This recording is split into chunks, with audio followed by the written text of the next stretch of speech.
Counsel is being argumentative with the No, witness. I'm just asking a question. Sabi ko, What is the question again? ang question ko, despite of all of those reports, no? Magandang araw sa ating mga kababayan, Luzon, Visayas, Mindanao, at sa ating mga kababayan sa abroad. Kumusta kayo lahat? Welcome po kayo sa Muntin Natin Channel. Medyo maulan pa rin ang panahon, kaya doble ingat tayo lahat, lalo sa mga pamilya natin. Kung wala na mga importanteng lakad, manatili muna sa bahay. Pero gano'n pa man, tuloy-tuloy pa rin yung hearing sa impeachment trial ni BP Sara. Nakakalungkot nga din kasi nga halos sa buong puwersa ng ating mga mababatas nakatutok sa impeachment. Hindi man na napag-usapan yung malawakang korupsyon. Ayun dahil ng pagbabaha ngayon sa ating bansa. Gano'n pa man dito, panoorin natin ng defense team at saka sa prosecution team sa kanilang hearing. Counsel is being argumentative with the No, witness. I'm just asking a question. Sabi ko, What is the question again? ang question ko, despite of all of those reports, no, dinisallow nyo pa rin yung payment of rewards. Kasi sabi ninyo, no proof of success. Diba? Argumentative, Your Honor. Hindi, That is the finding of this Kaya nga witness. sinasabi ko, attorney, kaya nga kinukonfirm ko. Counsel, if you please. Witness may answer. Objection is overruled. Witness said that she indeed disallowed and or gave AOMs because there was no proof of success. I even remember her saying, wala naman daw nahuli. So, please answer, Celine. Yes po, kasama po yun sa notice of disallowance ko na na-issue noong March 31, 2026. Hindi po sufficient yung PIOR and the certification na evidence na nagpapakita ng success ng information gathering. Okay, I get that. But are you aware that one of the purposes of intelligence work is crime prevention? Your Honor, please, may we know where this is leading? Because we are not talking about intelligence funds. We're talking about... Confidential funds. So I convert my question, Your Honor. Counsel, kindly wait for Attorney Gapunan to finish with her objection. Are you referring to... Counsel, I will rephrase my question. I will rephrase my question. Counsels, please address the court, not Your each Honor, other. please. Your Honor, please. Your Honor, please, may I object to this line of questioning? In fact, I have not stood up because all the questions referred to intelligence funds, Your Honor, when the topic today is confidential funds. And I would like to put that on record, Your Honor, especially this last question, where she Your Honor. specifically refers to conclusions as to use of intelligence funds. The objection is noted, and counsel has already stated that she will rephrase. Kindly rephrase, Attorney Christine. All right. So, ang tanong ko kanina, no, sabi nyo nga, no, dinisallow nyo yung rewards kasi nga walang evidence of success nung information gathering. Tama ho? Opo. Okay. Kasi nga ho, gusto nyo ho ng proof na may nahuli. Sinabi nyo yan kahapon sa testimony nyo. Yes po, kasi naipakita po doon yung probable threat. So, ang hinihanap na proof of success is kung may na-apprehend po. Okay, apprehended. So, apprehensions, no? So, ang tanong ko sa'yo ngayon, alam niyo ho ba, no? Do you know that one of the purposes of a confidential activity or a surveillance is crime prevention? Alam niyo ba yon? Ang sa confidential... Hindi, alam niyo ba yon? Tanong ko lang ho, alam niyo ba na isa sa mga purposes ng surveillance or ng confidential work ay crime prevention? Alam niyo ba yon? Kasama po ang crime prevention pero depende rin po ito sa just mandate, answer my question, mandate ng yes or agency. no? Attorney Do you Celine. agree? Yeah. Kasama po ba yon o hindi? Yung sa crime prevention po, kasama po yun sa... Wait, pero let her depende answer. pa rin po ito sa mandate po ng Ang ganda lang, agency. kasama po ba siya sa surveillance at paggamit ng confidential fund, crime prevention? Yes or no? Opo, kasama po. Okay, salamat, Celine. Okay. Yes po. Okay, salamat. Pero sinabi nyo sa findings nyo na it doesn't pass the proof of success of the intelligence activities, correct? Yes po, Okay. under 4.8.5, Okay, hindi po siya sige. sufficient. So, kasali ho diyan sa letter na yan are what we call as Protective Intelligence Operations Report for the engagements of Vice President Sara Z. Duterte. Nakita niyo ho ba yon? Opo, tama po. Okay. So, sa bawat quarter na yon, may summary of intelligence work. Nabasa niyo ho ba yon? Yung summary po nung... Ang tanong ko, nabasa niyo ba bawat quarter yung summary of intelligence work? yung kwan po, narrative po nung ano yung activity, date, Okay. location, Okay. yung timeline po. Sige po. Nakalagay po sa PIOR. So, I'll take that answer, no? So, Your Honor, please. Never mind, Your Honor. I'm She might showing not you take this, my answer, Your Honor. I am showing you this document, no? This is marked as our Exhibit D-1-115-OVP-C, Your Honor. With the caption, Protective Intelligence Operations Report for the engagement of Vice President Sara Z. Duterte, first quarter CY 2023. Now, punta ho tayo sa item number 4. Okay, number 2 muna tayo sa scope. No? You can read it with me.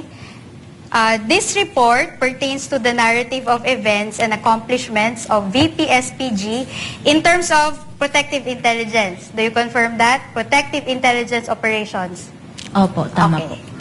During the engagements of Vice President Sara Z. Duterte for the first quarter of CY 2023. Do you confirm that? Opo, tama. All right. Number 4, punta tayo sa number 4. Item 4, you can read it with me.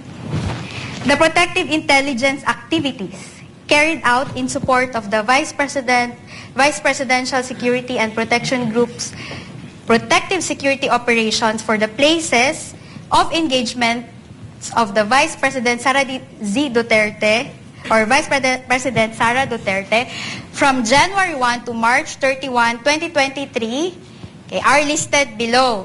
So nakita nyo yan. Sakto yung basa ko ng narrative. Opo, nakalagay po yung engagement. Okay, salamat. No?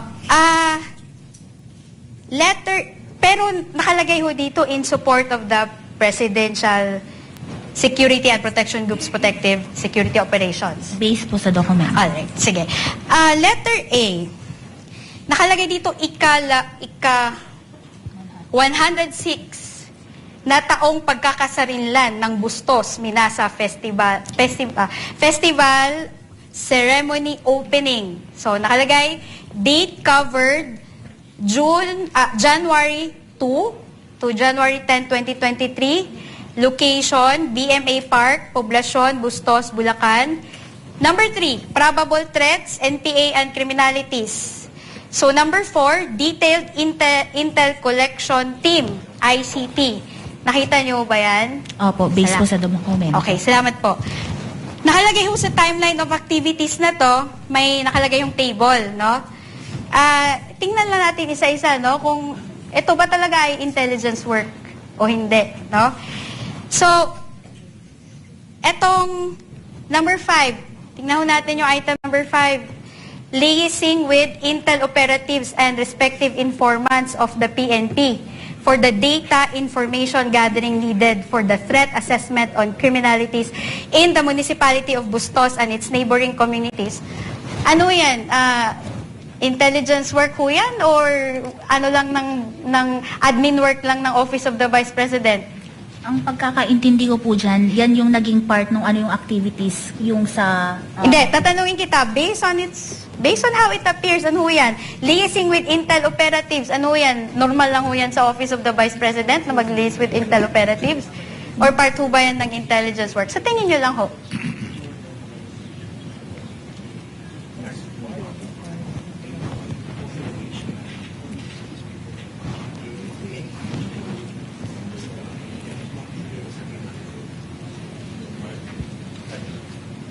Papasok po siya sa intelligence gathering. Okay, salamat po. Number 7, intelligence fusion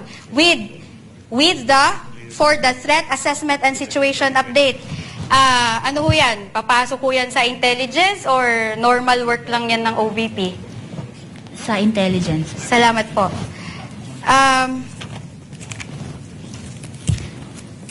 Okay, ito. Dito tayo sa actual operations, no? profiling of participants who will be attending the event provided by organizers. Part 2 ba yan ng normal na function ng OVP? Or papasok po siya sa intelligence work? Sa intelligence work po. Okay, salamat po. Deployment of intel operatives and informants along routes, primary and alternate, from the landing zone to the venue. Is that an OVP admin work or intelligence-related ho yan? Kasama po yan sa intelligence-related activities. Okay, salamat po. Okay, gusto ko man hong isa-isahin ito, Your Honor, no? Pero I think we are constrained by time. But the court can peruse the documents for its We have all information. the time, Mr. Witness. Gusto mo, attorney? Go ahead. Once, Na, it baka is, magutom once na it is tayo. formally offered, that's when Yeah. we will be able to peruse it. So, okay. So, ito yung first quarter pa lang ho ito, Miss Celine, no? Let's go to the second quarter.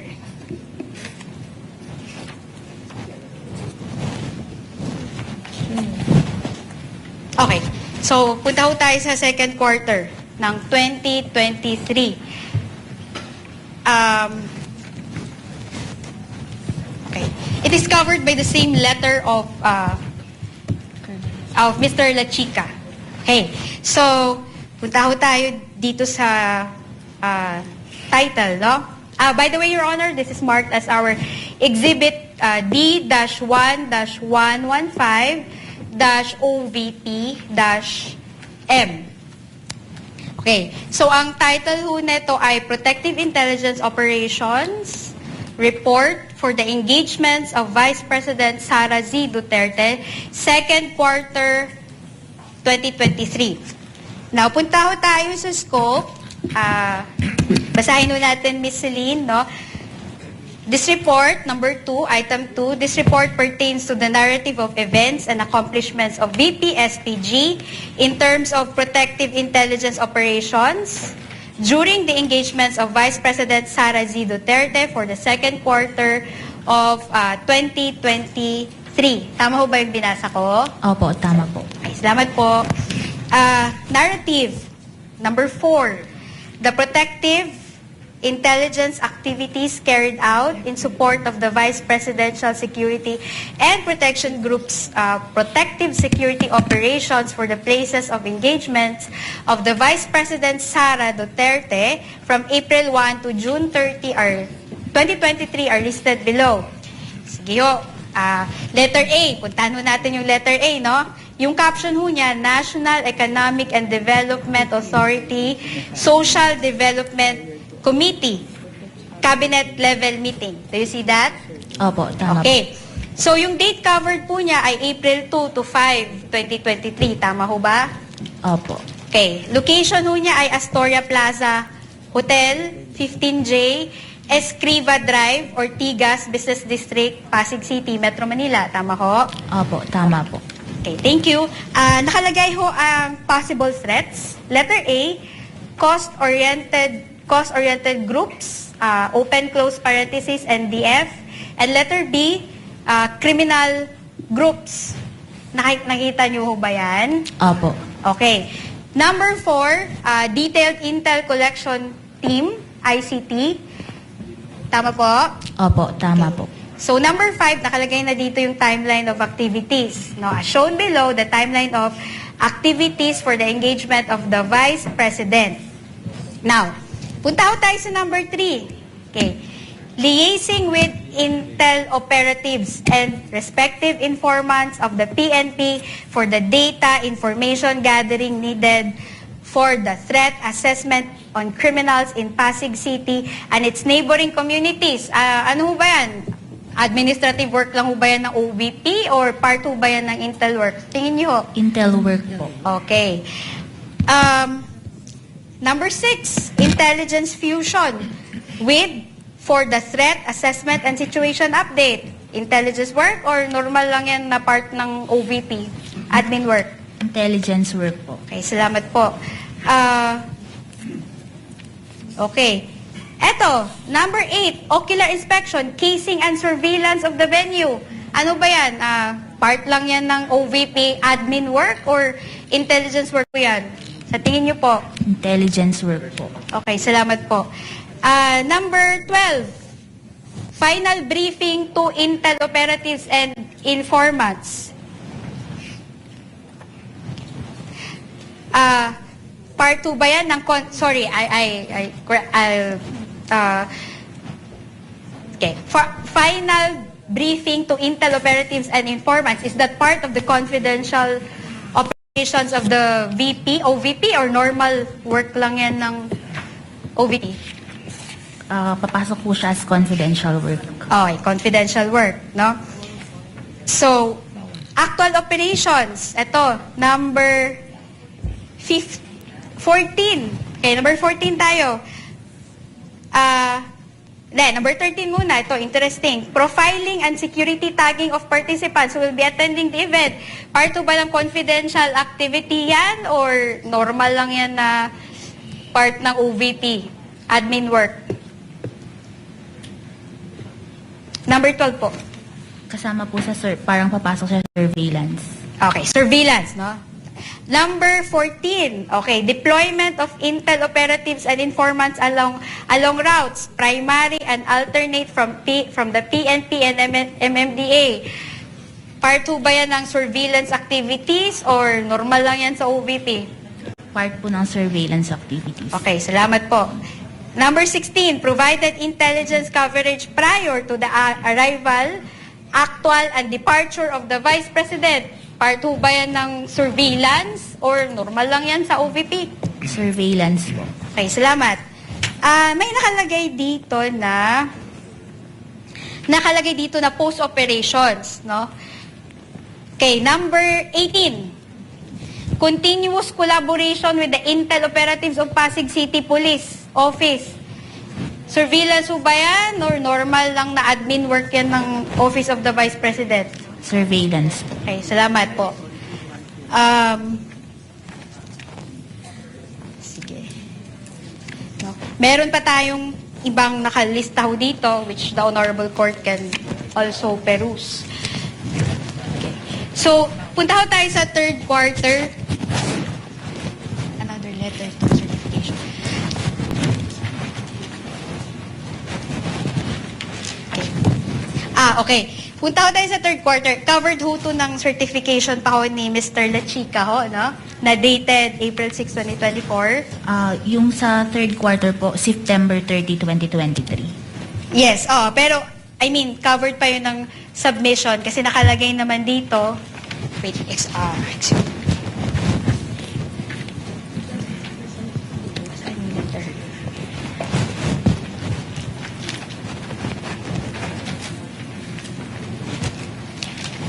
Excuse me lang, Your Honor. I will confirm with my counsel. Okay. Ayun na. So, may certification dito na sinabit si Mr. Dante Lachica dated September 30, 2023. Lagay ho dito, babasahin ko, si Lynn. Okay lang? Opo. Sige, sabay tayo. Ano? This is to certify Silene pala, sorry po. This is to certify that confidential activities such as surveillance and information gathering were performed in 122 areas during the third quarter of CY 2023, which enabled the team to prevent untoward incidents from transpiring during the engagements of the Vice President and in the implementation of the programs of the Office of the Vice President, including the establishment of 3 new satellite offices, Isabela in Cagayan, Valley, Bicol, and Barm, and the implementation of the OVP Libreng Sakay Program. Tama ho ba yung binabasa ko? Opo. Okay, so ito ho yung naging support niya, proof of success of the information gathering na sinabit ni Office of the Vice President, tama ho? Opo, response po nila sa AOM for the third Salamat quarter. po. Your Honor, this has been marked as Exhibit D-1-116-OVP-B for the Court's information. Now, may naka-attach ho dito na PIOR, no? Yun yung tawag natin doon, no? Protective Intelligence Operations Report. for the engagements of Vice President Sara Z. Duterte for the third quarter of 2023. Okay, nakikita niyo ho ba yan? Opo. Your Honor, this has been marked as Exhibit D-1-116-OVP-C for the respondent. Now, tingnan ho natin yung scope again, Celine. No? This report pertains to the narrative of events and accomplishments of the VPSPG in terms of protective intelligence operations during the engagement of the Vice President Sara Z. Duterte for the third quarter CY 2023. Do you see that? Opo. Okay, salamat. Number 4, narrative. The protective intelligence activities carried out in support of the Vice Presidential Security and Protection Group's protective security operations for the places of engagements of the Vice President Sara Duterte from July 1 to September 30, 2023 are listed below. Tama ba yung binabasa ko? Opo, tama po. May nakalagay ho doon, DPWH inauguration and opening of Davao City Coastal Bypass Project, Segment A. Date covered, June 28 to July 1, 2023. Location, Davao City, Coastal Road, Times Beach, Ecoland, Davao City. Sakto? Sakto pa yung binabasa ko? Opo, tama Okay, thank you. Probable threats, letter A, cause-oriented groups, open close parenthesis, NDF, and letter B, criminal groups. Tama po? Opo, Okay, tama thank po. you. Number 4, detailed intel collection team, ICT, ICT4, tama po? Opo. Okay, number 5, timeline of activities, no? As shown below, the timeline of activities of the Vice President are as follows. So, tingnan natin yung number 4 kung magpo-fall po yan sa confidential or surveillance work, no? Number 4, liaising with intel operatives and respective informants of the PNP and AFP for the data information gathering needed for the threat assessment on criminalities in Davao City and neighboring areas. Does that fall under confidential activity or normal lang yan sa administrative work or normal administrative work lang yan ng OVP? Papasok po siya sa surveillance. Okay, salamat. Number 5 po, no? Intel fusion with for the threat assessment and situation update. Papasok po siya sa surveillance. Opo. Okay, salamat po. Ito hong number 11, no? Final briefing to Intel operatives and informants. Ano ba to? Normal lang to na trabaho ng OVP or part ito ng surveillance or confidential work? Papasok po siya sa surveillance activity. Alright. Then, baba tayo dito sa actual operations, no? Itong profiling and security tagging of the participants, item number 12, who will be attending the event. Papasok po ba na normal admin work lang yan ng OVP or papasok po siya as confidential work or surveillance? Papasok po siya dun sa surveillance. Okay, salamat. Number 13, deployment of intel operatives and informants along routes, primary and alternate from the PNP. Surveillance or normal work lang yan ng OVP? Papasok po siya sa surveillance. Okay. Number 14, provided intel coverage prior to the arrival, actual and departure of the Vice President. Surveillance or normal lang yan? Part lang yan ng admin work ng OVP? Papasok po siya sa surveillance. Okay. So, post-operation. Number 16, continuous collaboration with the intel operatives of Davao City Police Office and TF Davao. Pasok po siya sa admin work or surveillance or confidential work? Sa surveillance po. Okay. So, nakikita mo dito lahat, Miss Celine, no? Pati na yung doon sa report, nakita mo naman na isa-isa yon, lahat may mga dates at lugar. Tama po? Opo, nakalagay po yung narratives okay. yung timeline. So, for the first and second and third quarters of 2023, no, Do you confirm that? Nakalagay naman yan lahat. May dates, may activity, at may lugar. Tama ho? Opo, based po sa PIOR reports na submitted, may Okay. mga details po na ganun. Salamat. So, lahat ng mga submissions ng OVP for the first to third quarter, kasama itong Protective Intelligence Operations Report. Meaning, sa first quarter, yung pinakita ko nga, may sinabit kanina, di ba? Kasama po dun sa response nila sa AOM Okay, attachment po. so kasama din doon sa response nila yung second quarter na Protective Intelligence Report. Kasama din po dun sa Okay. attachment. As well as the third quarter, which is itong binasa niyo ho. Opo, kasama din po yan. Okay. But, despite of all of this, no, sinabi mo, hindi, disallowed pa rin yan kasi walang evidence of success eh. No? Walang evidence of success eh, no? Wait lang. Kindly turn on the mic for the prosecutor. Your Honor, the counsel is being argumentative with the No, witness. I'm We just object. I'm asking a question. Sabi ko, What is the question again? ang question ko, despite of all of those reports, no, dinisallow nyo pa rin yung payment of rewards. Kasi sabi ninyo, no proof of success. Di ba ho? Argumentative, Your Honor. Hindi, That is sinabi- the finding of this Kaya nga ho, witness. sinasabi ko, attorney, kaya nga kinukonfirm ko ho.